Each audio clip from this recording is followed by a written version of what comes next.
દરબાર એક રીસ બારવટે ચડેલો 60 વર્ષની ઉંમર થઈ અને તારે પોતાના ઘરનાને બોલાવીને એટલું કીધું સાંભળ્યું તો કે હા તો કે આજ ભાતું તૈયાર કરો ને કે કેમ કે આજ સવારના પ્રભાતના પોરમાં છે ને મારે દ્વારકાને જાત્રાએ જઈ કાલિયા ઠાકરની પાસે કરેલા પાપની માફી માંગવી છે.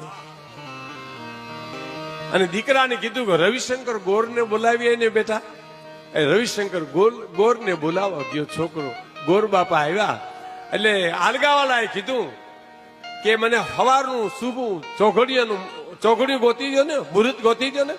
મુહૂર્ત ગોતી દીધું અને કાઠિયાની આખી રાત ઉજાગરો કરી ભાતા તૈયાર કર્યા અને ખડિયા તૈયાર કર્યા. ઘોડી ઉપર ચડે પેલા કીધું દરબાર આ ખડિયામાં ભાતું છે અને આ વાહલી છે એમાં 100 રૂપિયા છે.